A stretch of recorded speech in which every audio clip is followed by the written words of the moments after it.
Hello guys, welcome back to my channel. My name is Nikhil Sanade and this is the chapter 3 lesson 2 of the Richdadpoordad series. So the lesson 2 is why teach financial literacy.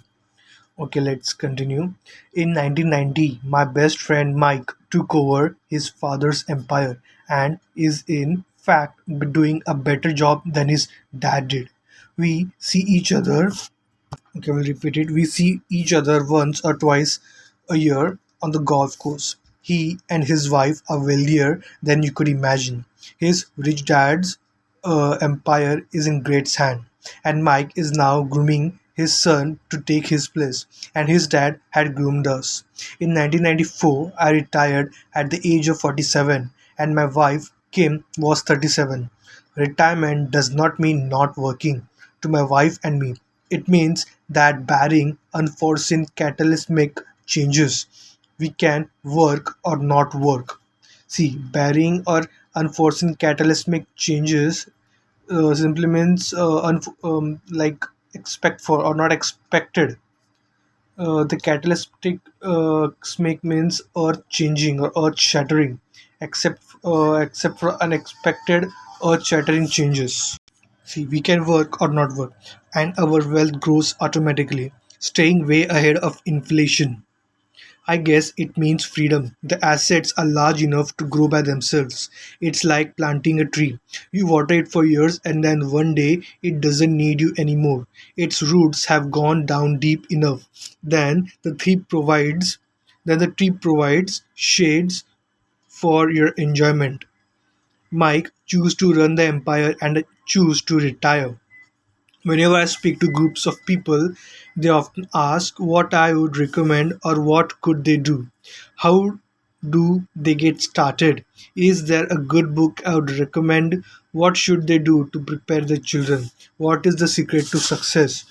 How do I make millions? I'm always reminded of this article I was once given. It goes as follows.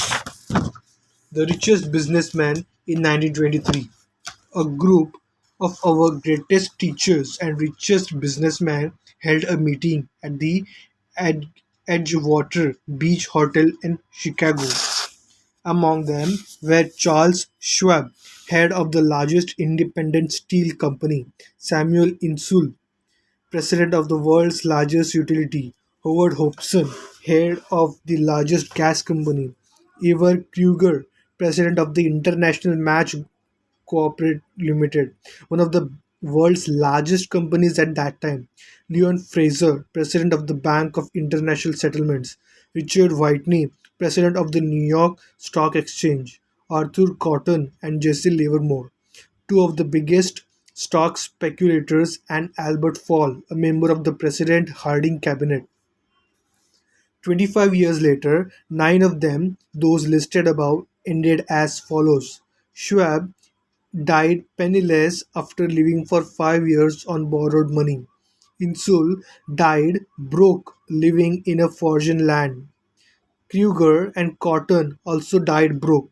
Hobson went insane. Whitney and Albert Fall were just released from prison. Fraser and Livermore committed suicide. I doubt if anyone can say what really happened to them.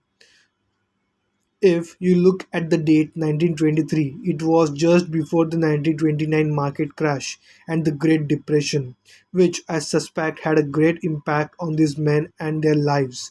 The point is this: today we live in a times of a greater and faster change than these men did. I suspect there will be many booms and bursts in the next 25 years that will parallel the ups and downs these men faced. I am concerned that too many people are focused too much on money and not their greatest wealth, which is their education. If people are prepared to be flexible, keep an open mind, and learn, they will grow richer and richer through the changes. If they think money will solve their problems, I'm afraid those people will have a rough ride. Intelligence solves problems and produces money. Money without financial intelligence is money soon gone. Most people fail to realize that in life, it's not how much money you make, it's about how much money you keep. We have all heard stories of lottery winners who are poor, then suddenly rich, and then poor again. They win millions and are soon back to where they started. Or stories of professional athletes who, at the age of 24, are earning millions of dollars and year and are sleeping under the bridge by age 34. In this paper this morning, as I write this is a story of a young basketball player who a year ago had millions. Today he claims his friend's attorney and accountant took his money and now he works at a car wash for minimum wage. He is only 29. He was fired from the car wash because he refused to take off his championship ring as he was wiping off the cars. So his story made the newspaper. He is appealing his termination, claiming hardship and discrimination, and that the ring is all he has left. He claims that if you take that away, he will crumble. In 1997, I know so many people who are becoming instant millionaires.